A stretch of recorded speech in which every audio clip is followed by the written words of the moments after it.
Okay, I just wanted to say good day to everyone joining us from all over the continent today. The Revive Seminar Network is growing rapidly, and we are privileged to have you all with us. So, just sharing some general housekeeping rules. So, we ask all speakers to keep on mute throughout this presentation. We will not allow any questions during the presentation, but you are free to pop them into the chat box, and we can address them with the question and answer session at the end. So we will start with a study update by Dr. Sean Wasserman, who is one of the co-PIs on Revive, and it'll be followed by an introduction to our speaker of the day, Professor Lehana Thebane, presenting on the key concepts of modern clinical trials. So over to you, Dr. Wasserman. Thanks, Elsa. Hi, everyone. So our tradition, just going to give a very brief overview of the Revive trial, the thing that's brought us all together today. There are very few people on the call, and I think most of you are probably directly involved in the Revive trial, so I'll be quick. We've noticed that there's a high mortality among people with very low CD4 counts starting or restarting ART.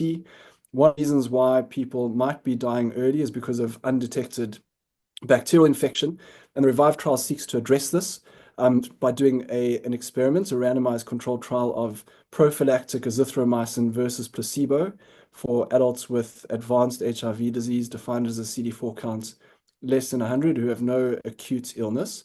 The trial intervention will be given for 4 weeks. The primary outcome is all-cause mortality at 6 months after entering the trial, and we'll follow patients up for a year for vital status and long-term outcomes. And the hypothesis is that azithromycin will perform better than placebo at reducing mortality at 6 months in this population. Just to say that this is a pragmatic trial and all elements of standard of care will be provided. The trial is big. We need 8,000 people to answer this question to show a clinically relevant reduction in mortality with azithromycin, and we need a lot of countries and partners to work on this together to enroll the required number of patients. Currently, we have 9 countries actively randomizing, enrolling patients into this trial across Sub-Saharan Africa, and we've planned, as you can see here, 14. A few countries are about to join imminently, and all of the countries that are actively recruiting are doing very well. This is the updated numbers as of, I think, yesterday. We have collectively, and this is a tribute to all of the contributing partners on this trial, amazing job, randomized over 2,500 patients into the trial out of a target of 8,000, as I say. Every single 30 days, the average number of patients being included in the trial is 200. A phenomenal job. And you can see here also that the data quality is outstanding with data completeness and follow-up of almost all of these patients. These numbers have allowed us to stick to our target. You can see that's the target is the blue line. The purple line is the actual number of patients that have been enrolled. And the green shaded area is the number of sites that have been activated. And almost all of the sites, the planned sites, are now activated, and we are on target to complete enrollment by November 2027 and follow up by 2027. So a phenomenal job to all of the Revive partners. And we're very excited that the chair of the Revive DSMB is going to be giving our seminar today. So thank you again to Lehana, and thank you again to all of the Revive contributing investigators. Over to you, Elsa. Thank you, Dr. Wasserman. So when I tried to gather some information on Professor Lehana, it was pages and pages. So this is the best shot of introducing such a phenomenal speaker. So it's a real honor to introduce today's speaker, Professor Lehana Thebane, an internationally respected biostatistician and clinical trialist whose work has shaped health research across disciplines and continents.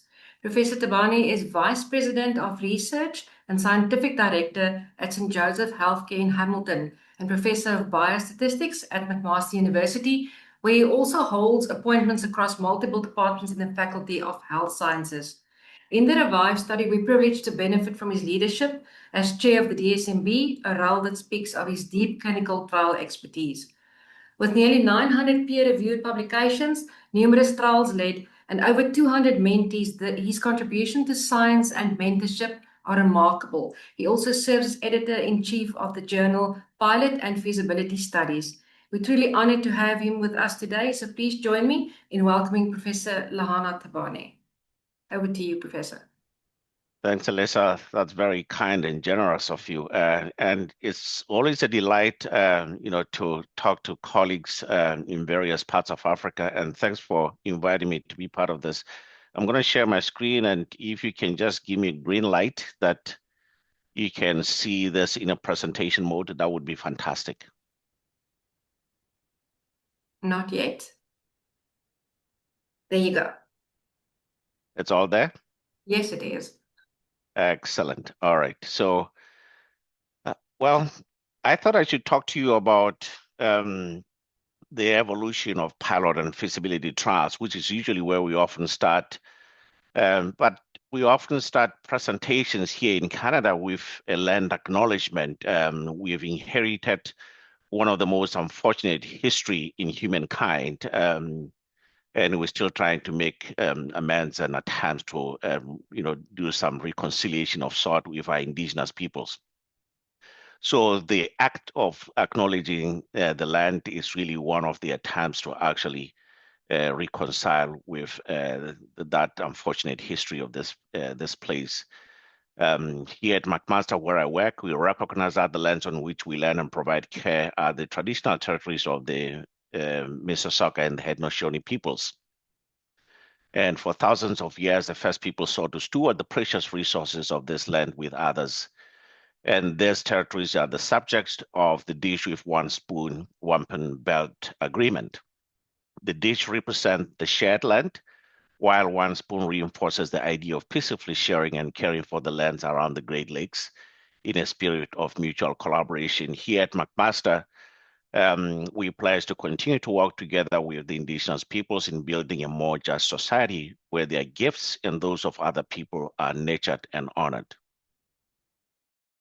What I'm going to share with you about done in pilot and feasibility studies has been a collaboration with many colleagues, all of whom really are from the UK. I was the only person outside of the UK who was part of this group.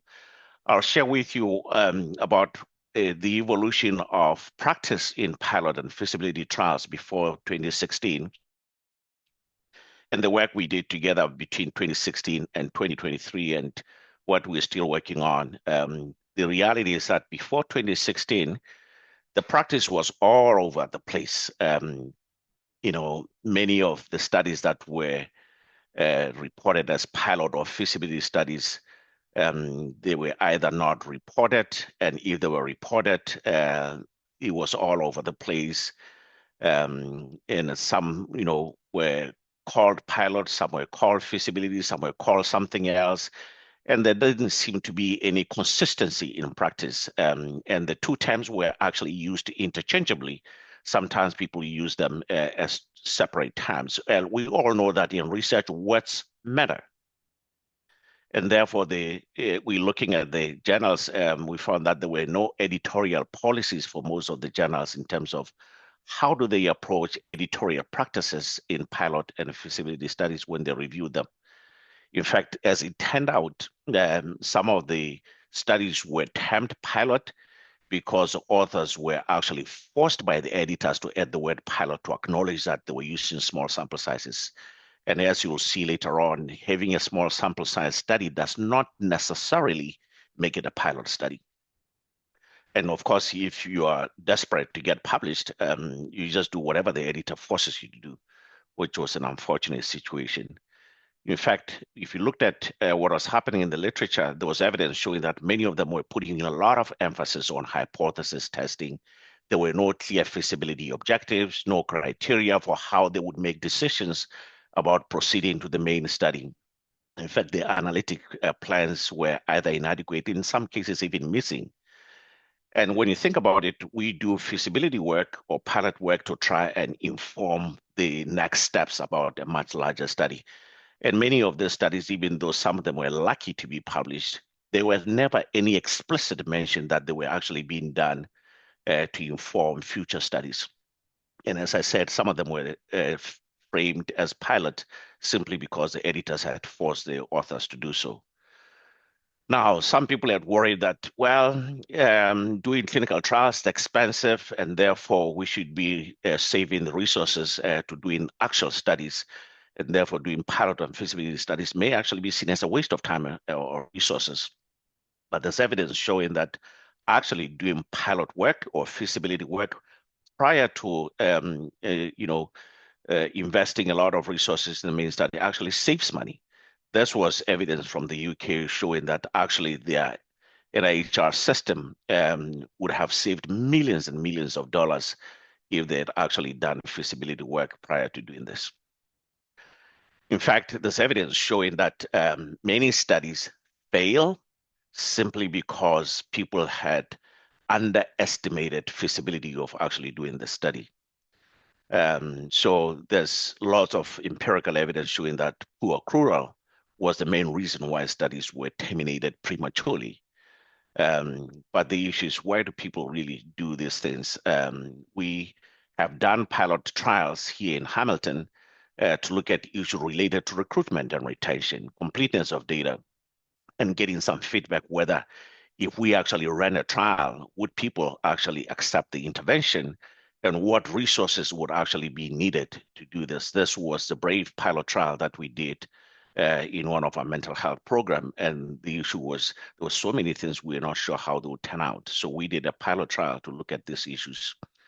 This was the probiotics trial, the prospect trial, and we were also not sure how recruitment would turn out, whether people would adhere to the protocol. So we did a pilot phase to be able to look at these issues. Now, the VITALS was actually issues related to management of the elderly who live in nursing homes, and we weren't sure how these issues would actually turn out, whether we would be able to recruit these homes, retain them, and whether we'll get a consistent participation, including whether the data that we needed to be able to actually evaluate the effects of the intervention would be available. So we did a pilot simply to be able to get more information before we invested more time and energy into the large study. The Sentry trial, pilot trial, was actually trying to figure out, can we get people to try and practice consistently within hospital? And what we try to do is, if we actually provided them with a standardized order form, how many of them would fill it? How many of them would even just ignore it? So we needed a lot of information to assess whether it would be feasible to run a trial that actually assesses whether the standardized way of practicing would actually do more harm than good. Now, whenever we run pilot trials, of course, at some point, you then have to make a decision. Have I really demonstrated that it would be feasible to do the main study? And quite often, people would do this, but they never really actually tell, a priori how they would make decisions. In the VITALS trial, we actually had a priori criteria. And of course, when you have the priori criteria, those could actually say, well, I will stop because it is not feasible to do the main study, or I'll continue, but I need to do some modifications of the trial protocol and so on. Or certainly, I can proceed to the main trial without having to do so. This traffic light approach or framework seems to be the way that people have attempted to come up with criteria for stopping. And this is a group of some of our colleagues here at McMaster, and they were trying to encourage people to change practice. That's even before we even made any attempts. And they also realized one of the biggest issues that was missing in most of those reported pilot and feasibility studies was criteria for determining whether they have been successful in demonstrating feasibility. In the Sentry trial, we had specific criteria to be able to do that. We said, well, if people are able to complete this order form more than 70% of the time, then we'll say this is definitely feasible. And at some point, that's what we used to make the decision.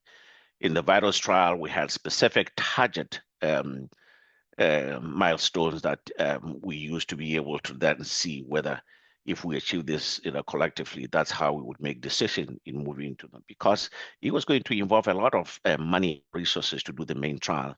We needed to make sure that we do everything we can to learn about what it would take to be able to get to do it successfully.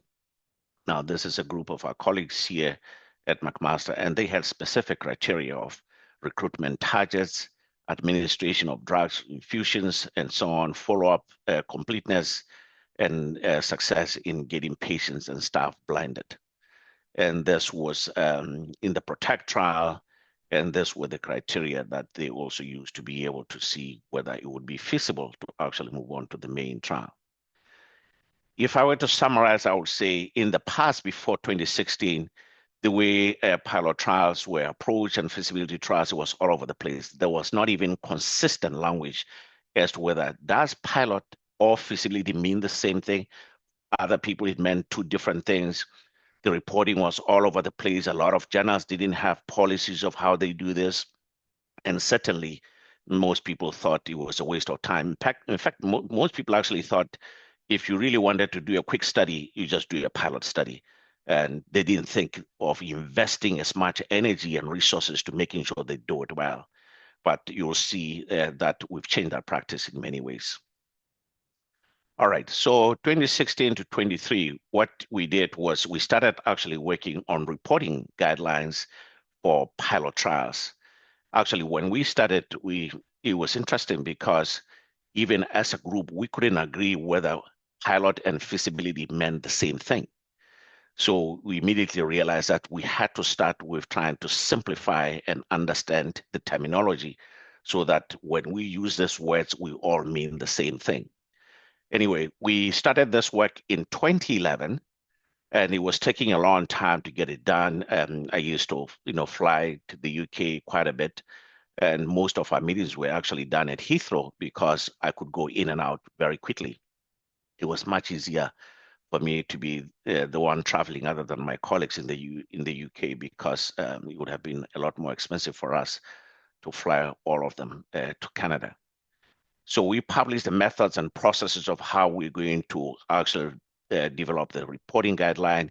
We made it easier by starting with the consort as a starting point, and then we wanted to see whether we could extend it to the reporting of pilot randomized controlled trials.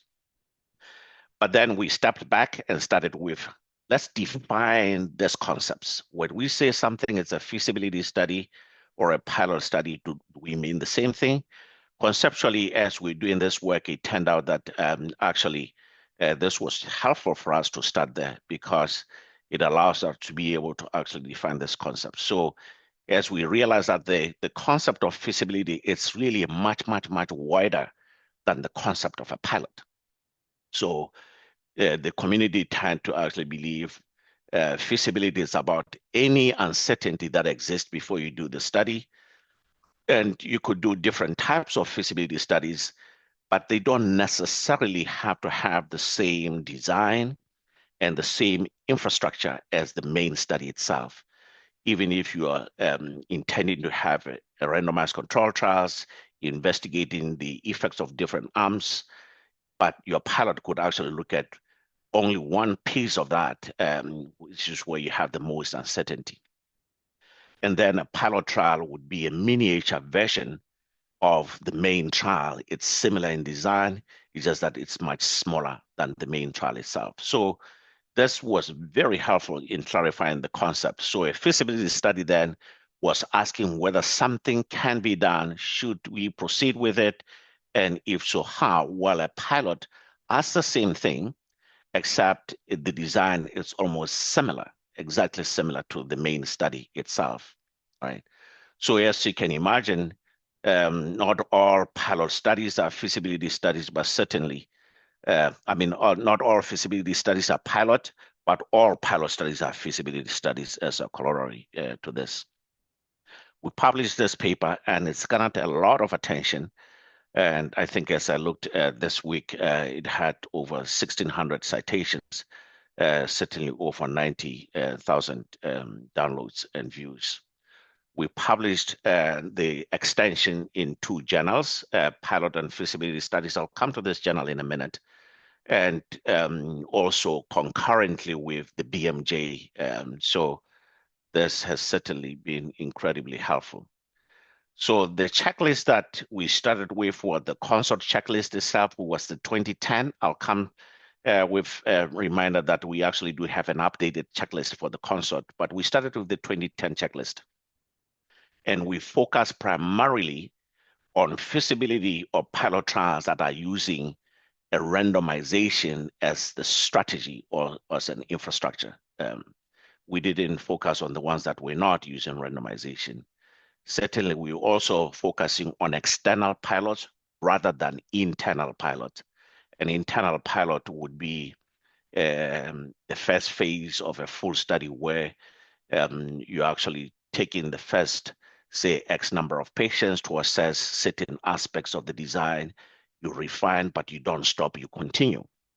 While an external pilot is you actually do the pilot study, you complete it, you finish it, and then you actually disseminate the results. So we would call that an external pilot.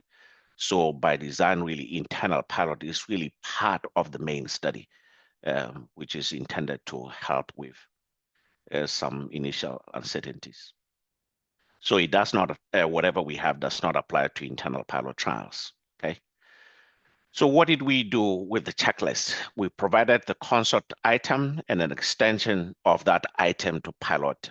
So we put them side by side. We showed which items remained the same, which items needed to be modified to adapt them to pilot, which items were new because they were specific to pilot trials, and which items in that concept were not applicable because we didn't think they were relevant to pilot trials. So this is what the checklist side by side would look like, where in the middle column you have the standard concept checklist, and in the third column you have the extension to pilot. Anything that's red, that means we were actually adapting the changes to that. And then you see 4C, where we are asking how many patients were identified and consented. We thought this is something that could be helpful when you're doing a pilot. It was not required in the main concept, but we required it in the concept extension to pilot trials. So you can see we introduced the word pilot there, and some items such as eligibility criteria for participants, it remained the same.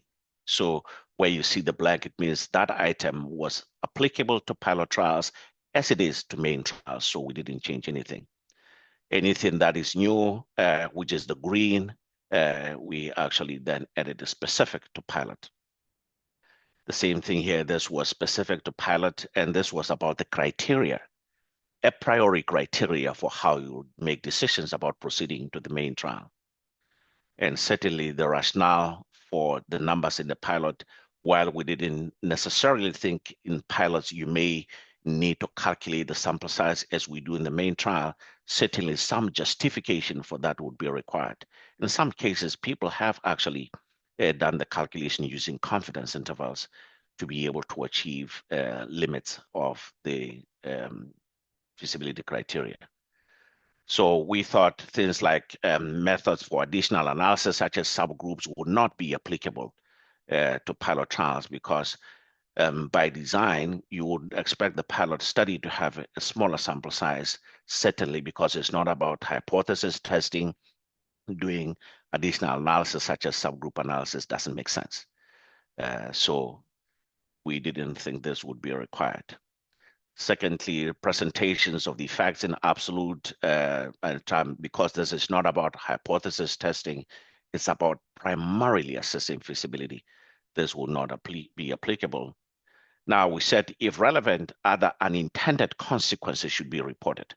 This was not required in the concept. We thought actually this would be helpful to have in a pilot trial. So hence why we are suggesting implications for progression from the pilot to the future. We thought this would be essential, hence why you're doing the pilot in the first place. We thought your interpretation, the discussion could actually be helpful to include that. Lastly, we thought people should be approaching pilot trials the same way, in the same rigor and the same determination as the main trials, including making sure that they actually adhere to high standards of ethical conduct of trials. So ethical approval was required. We were very specific, strongly recommending that ethics approval be needed. The second thing we did was to provide explanation and elaboration for each item and providing examples of best practices. And you'll see when you look at the paper, there would be an item explaining why this item was important and providing an explanation of really how to use it and so on. And then we suggested a modification in the flow diagram. If you look at the consort diagram, it presents things side by side, by group, but we thought for a feasibility trial, rather be presenting things by objective. So you do have group 1, group 2, but we'd like to see how many individuals were used to assess each of the feasibility objectives. So this was a slight modification of the typical consort diagram. We also thought we would like to see right from start people that were screened for eligibility, because that's usually one of the challenges about feasibility. So we want to give people a good sense of recruitment potential right from the beginning. And lastly, there where we are reporting things by the number of individuals used to assess those key feasibility outcomes. We didn't stop there. So we looked at, could we actually look at the consort extension of the abstracts to abstracts of feasibility trials? The consort already has an extension to abstracts. So what we did was we customized that for abstracts of pilot trials. And then what we did was we provided examples of how one could take that checklist to make sure that their abstract is fully comprehensive and transparent about the things they did. And we would actually then show if an abstract was not well done, what a well done abstract would look like, where if you check all the recommended items for that abstract, they would all be there. Just a reminder that we actually do have a new consort statement and spirit statement. I've been fortunate enough to be part of this movement for quite some time now. So this is the 2025 version of the consort and the 2025 version of the spirit. As you can imagine, all it means is that we now have to start all over again to extend the pilot, this tool to pilot trials. So that work will probably be done by somebody else. I'm not sure whether I'll be the one doing it. And then after we did all this work, we decided to actually have discussions. In fact, we're already having discussion with Biomed Central about generating or creating a journal to actually do this. Because as we talk to people, one of the challenges was that people said, well, we don't have a platform to publish pilot work, and many journals don't have enough space, and therefore they choose not to publish them. And if they do, they never really allow us to provide enough design. So Biomed was incredibly interested in this effort, and therefore we decided to actually create the journal Pilot and Feasibility Studies, of which Jill and I became the co-editors-in-chief, and both of us are now retired. But we had support from our colleagues who were part of this working group. Lawrence and Stephen. Lawrence is my colleague here at McMaster.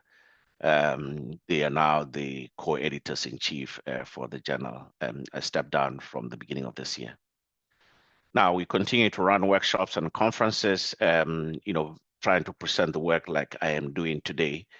We also established a website where we keep updating the website with information about new resources, new activities and news and upcoming works about pilot and feasibility studies. We've also asked colleagues to write editorials to introduce the guidelines to the various audiences, and this was Greg, who wrote an editorial for the Journal of Clinical Epidemiology. And I strongly encourage you to consider writing a similar editorial. This was one of my mentees from Brazil who did the same thing for her favorite journal. And this was work done by one of my students who actually, this was an invited piece of editorial about doing this for, I think it was American Journal of Physical Medicine and Rehab. And then we've seen more editorials, people actually introducing this to their various journals. Now, fortunately, as a result of all this work and the journal being available, we see more attention being paid in different disciplines. People now are talking about pilot and feasibility studies and realizing that they need to change practice. But unfortunately, a lot still remains to be done. This is one of my trainees who recently actually showed that people still inappropriately focus on clinical outcomes and statistical significance instead of actually primarily focusing on feasibility.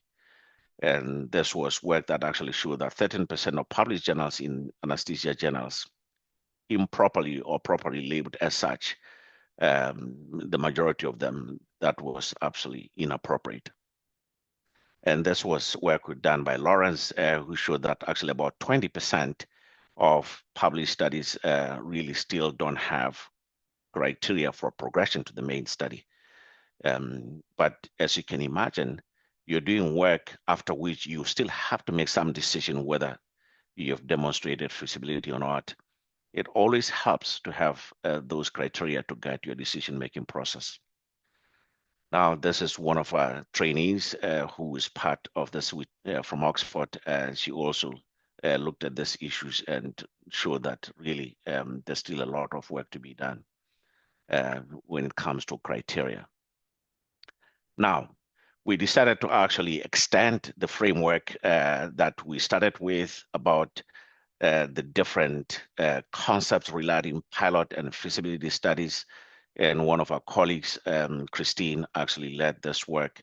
And this is now an updated framework of how to approach these things and decision-making, deciding whether should I be calling it a pilot, should I be calling it a feasibility study, should I be calling it an external or an internal pilot, and how do I make decisions?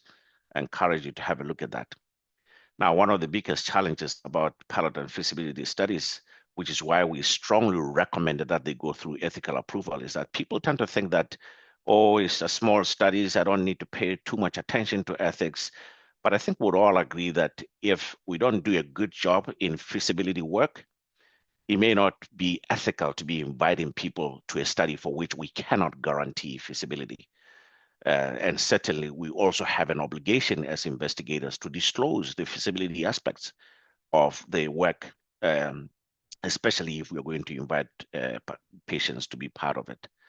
So a few years ago, I actually recommended suggestions of how people could modify the consent form to include information about feasibility, simply because if you are not being transparent that you are inviting participants to participate in a study where the primary goal is not whether something does more good or than bad on clinical outcomes, but to assess whether it would be feasible to design and implement a study looking at that question, then I don't think that's informed consent for participants. So we thought, first, tell them what the primary objective is, which is about feasibility, explain what feasibility is, give them a sense of how you'll make the decision about moving on, because at the end of that study, you could actually decide it's not feasible to do the main study. If participants were not given such information, it doesn't seem fair. This is one of my trainees who is actually now in dental school, and he looked at this issue of how we were practicing in Hamilton, and it was disappointing. Because even in Hamilton, I used to be part of the research ethics board for 20 years. We were still not doing a good job in how we actually approached approval of pilot and feasibility studies.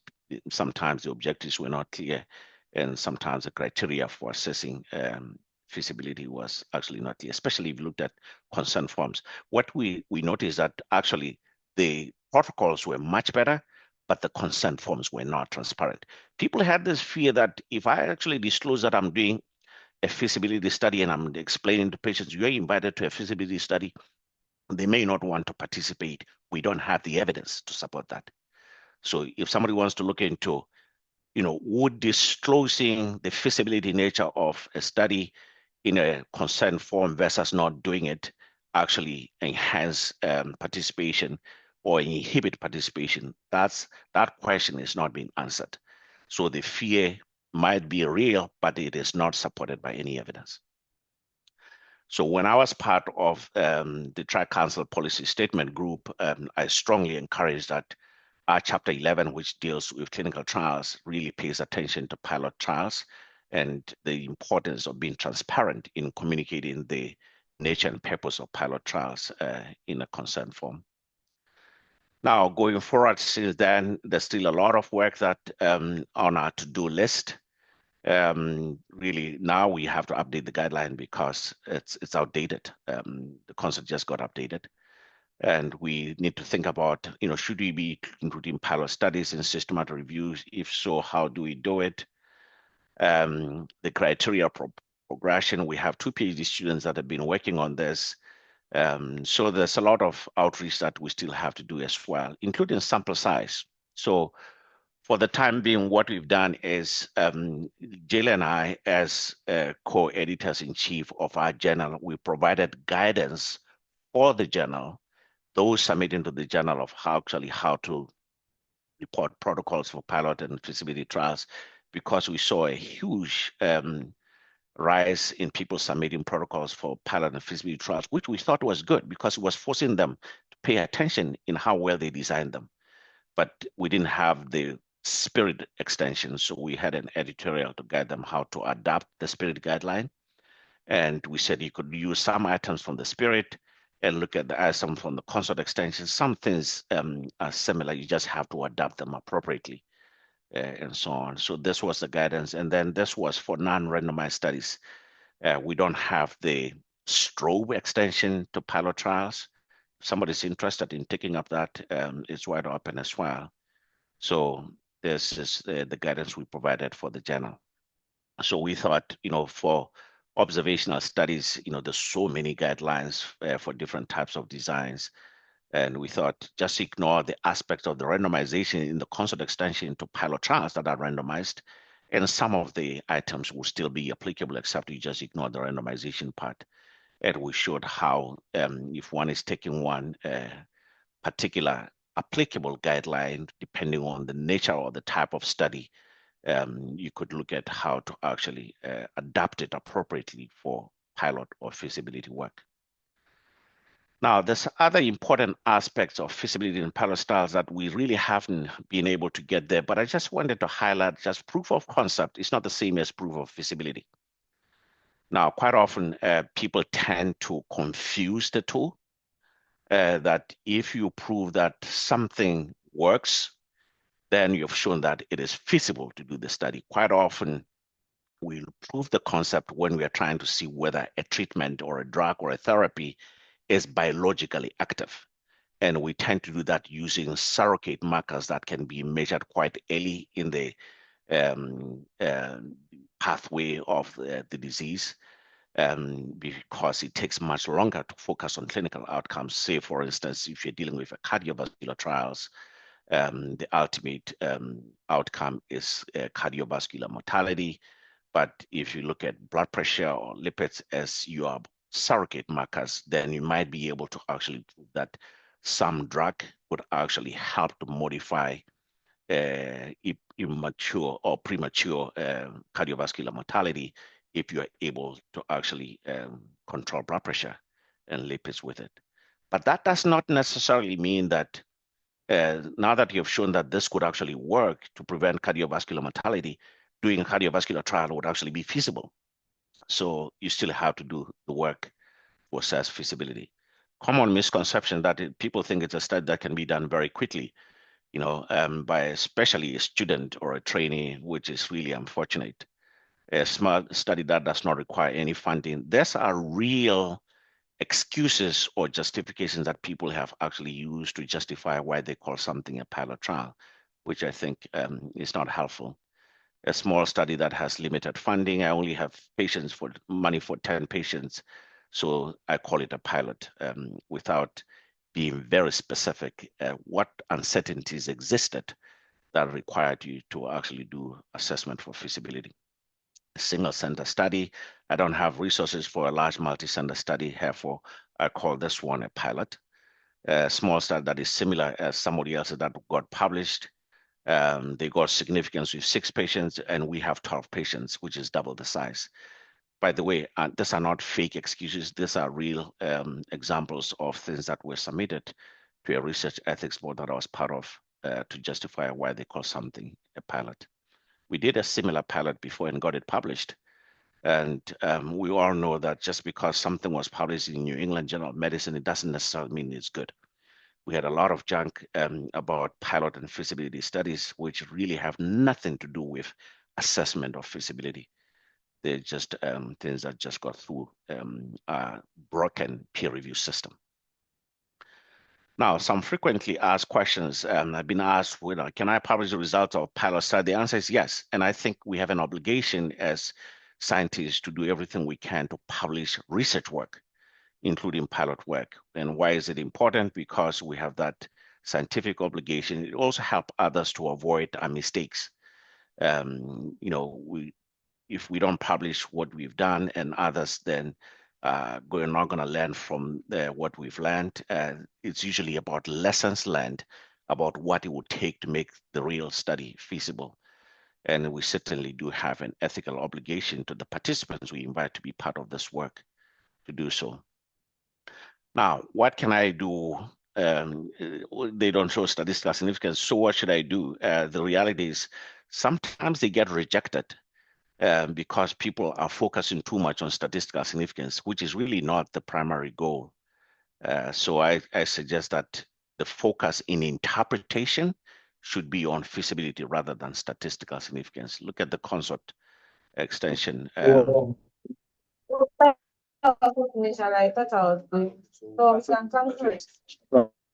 Priscilla, can somebody mute Priscilla, please? Thank you. Now, if we know in this message for many years that no evidence of effect is not evidence of no effect. Pilot studies by nature, they have small sample size, and not being able to see statistical significance on any clinical outcomes doesn't necessarily mean that if you're looking at an intervention, it has no effect. It's simply because you may not have enough power to be able to detect it. And that's because by design, the focus is not on statistical significance for pilot and feasibility studies. Can I combine data from a pilot with data from the main study? The answer is yes, provided the sampling frame is the same and so is the methodology. Can I combine the results of a pilot with the results of a study in a meta-analysis? The answer is yes. It also depends on whether the main study was reported, in which case it might be helpful to include the main study. Can a pilot study exist on its own? The answer is yes. If you show it is not feasible to go on to the main study, or you just don't have the money for the main study. Can I apply for funding for the main study? The answer is yes. We actually, in Canada, when I was part of the Canadian Institutes of Health Research chairing their clinical trials panel, we deliberately made the decision that we're going to fund pilot trials as a way to encourage people to actually do a much better job in designing them. Can I randomize patients in a pilot? The answer is yes. That may very well be the reason why you're doing it, to see whether randomization would be acceptable to patients. Can I use a pilot to estimate the sample size? The answer is yes. But I often encourage people to be cautious because by design, the estimates you have from a pilot would be quite imprecise, and therefore it's better to actually do a sample size table that acknowledges the prevailing uncertainty of those estimates. Can I use the results of a pilot to treat patients? Not a good idea. This is about assessing feasibility, not determining definitively whether something does more good than harm. What can I do with a failed or a bad pilot study? And I often say no study is a complete failure. It can always be used as a bad example, or you can find ways to actually get some lessons out of it. Should I register it? The answer is yes. If it's an interventional study, it is required to be registered. Otherwise, you're going to have a challenge trying to get it published. Key message is that pilot work really allows us to assess feasibility of large-scale studies. It can certainly enhance our chances of being able to do the main study successfully. And remember, again, it's about exploring those things that we are uncertain about as we design the main study, with the goal of being able to actually reduce that uncertainty as we move on. They need to have clear feasibility objectives, the rationale of why we are actually focusing on feasibility in the first place, clear analytic plans for those feasibility outcomes, and the criteria for being able to make a decision. Be cautious when you're using estimates for treatment effects to do sample size calculation. They do require registration, and certainly we have an obligation to make sure that they're reported. We now have a journal that can actually do that work. Remember, certainly it is not a single study to be undertaken because you have insufficient resources, nor is it a small study that's similar to somebody else's published study, nor is it a study that demonstrates effectiveness of intervention.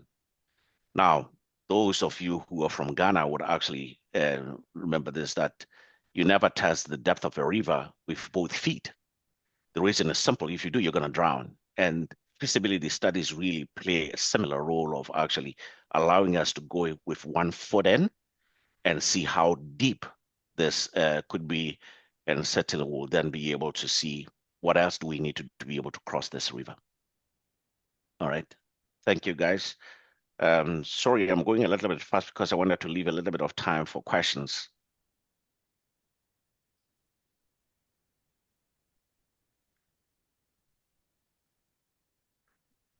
Now, Keisha.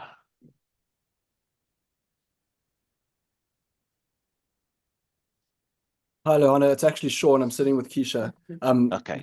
That was an amazing talk. Thank you so much. Wow.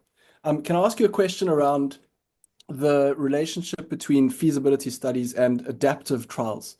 Is there a way to integrate those two things? So the outcomes of feasibility studies that you've just discussed with the traditional outcomes of an adaptive trial, which, look at an intermediate endpoint to make decisions about go, no go. So, I mean, in terms of analysis, interim analysis, and also in terms of how the DSMB thinks about adaptive trials. Fantastic. That's a very good question, actually. And remember, one of the things I said earlier on was the difference between external and internal pilot. And when you think about, by definition, an adaptive trial is a trial in which we plan as part of designing that trial to be able to look at some data before we complete the trial and make some decisions about changing the design or adapting the design in some ways. And typically, we've done that using piloting as a strategy where we have an internal pilot built in deliberately. And we say after the first 100 patients, we will look at the data to assess whether, we need to modify this, we need to modify that. And there's a strategy of how we're going to look at that data. And we would often even sometimes make a decision that we're not going to look at the clinical outcomes. We'll only look at certain things to help us modify the sample size or do something else, but continue. So that's adaptive by design. And the short answer, Sean, is yes. You could actually choose to do that, including looking at some surrogate information or any other information that can help you to perhaps modify the sample size if you had a lot of uncertain parameters at the beginning. Now, I saw another question from PHRI that uses the word vanguard. Now, the word vanguard is another word that really means one of those preliminary studies that you do before the main one, and it's often used interchangeably with internal pilot. But as far as I'm aware, it's commonly used in North America, but it's really another term for internal pilot where you don't actually intend to stop, you intend to continue, but use that initial phase to be able to actually see where you might need to make some adjustments. Yeah, but if I can interrupt, I think they don't even expect to do any changes.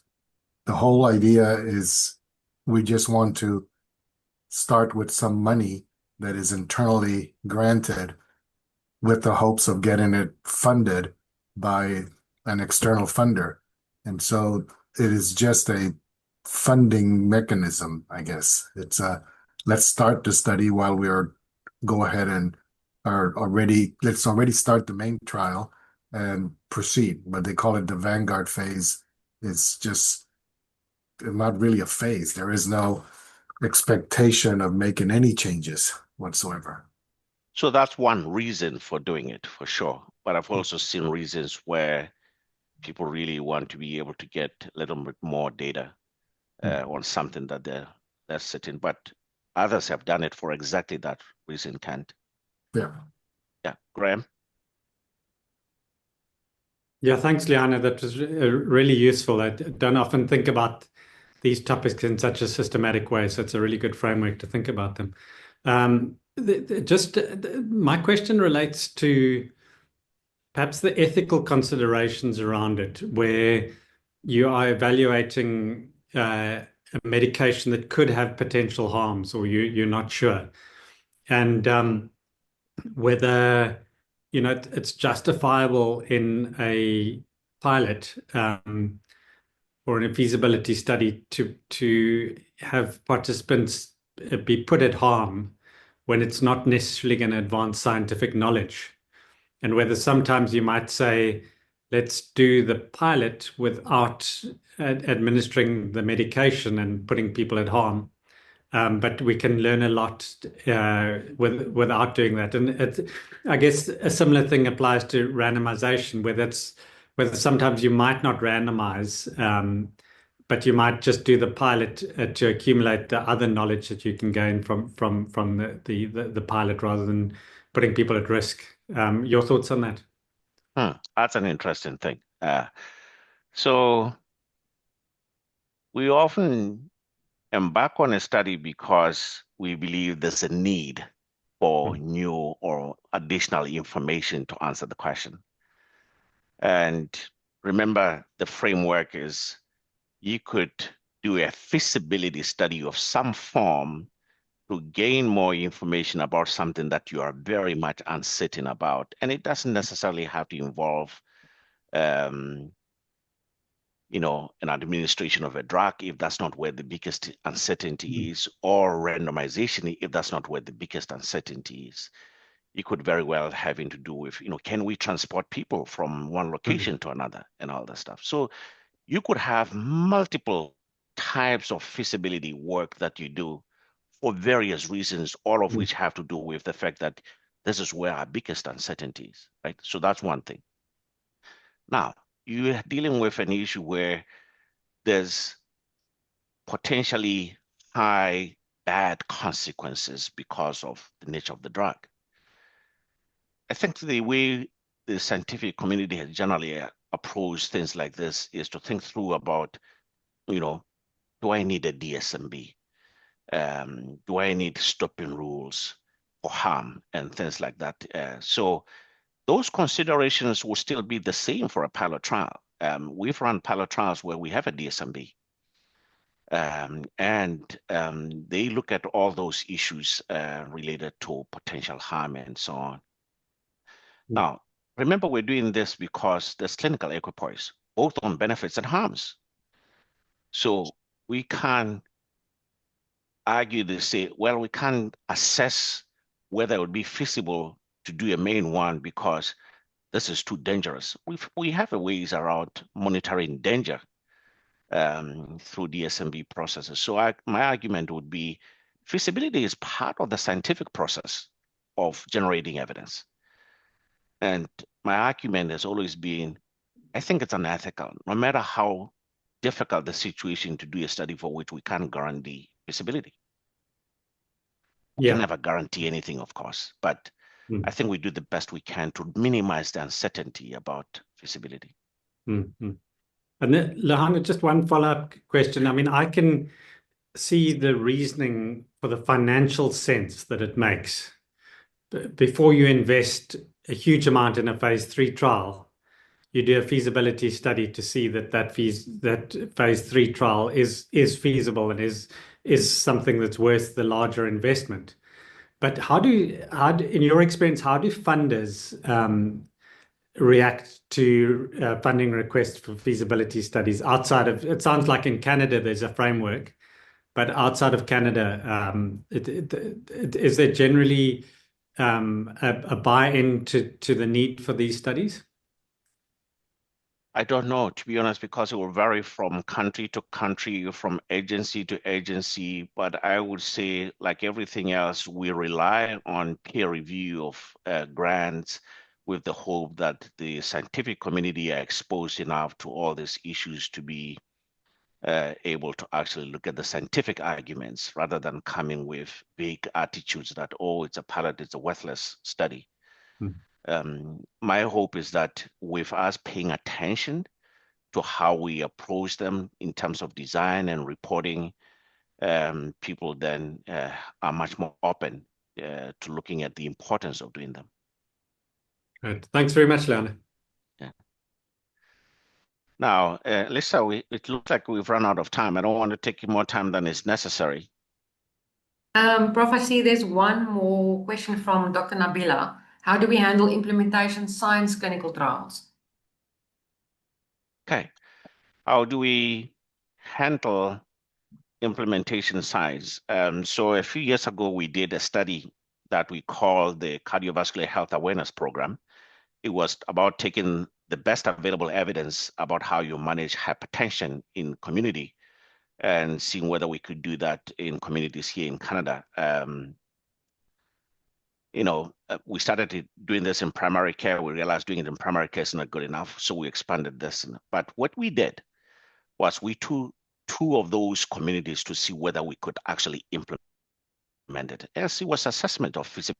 So this is perhaps one area where we need a lot more effort in implementation science. Feasibility of implementing the best available evidence is equally as important as feasibility of trying to generate primary knowledge. So one would argue that feasibility really applies across all spectrum, regardless of the nature of the design or the intent, including in implementation science. I think that addresses it all. So yeah. Now I'm happy to send the presentation to you to share this. So I'm really I'm open to sharing, and I will send it to Alyssa, and you can share widely. Okay. Thank you very much. Everyone can just maybe pop your email address in the chat box and I will share it with everyone. And then just from my side, thank you, Professor Thabane, for a very insightful presentation. Thanks for your time and even more so for your knowledge. So I just wanted to share with everyone that the next seminar will be on the 24th of June, and it will be presented by Dr. Max Latiad from the Bill and Melinda Gates Foundation on HIV drug development, and we will share that invite soonest. So thank you everyone for your time, and I wish you a very great week. Thank you. Thanks, everyone. Bye-bye. Thanks, Lehana. Thanks very much.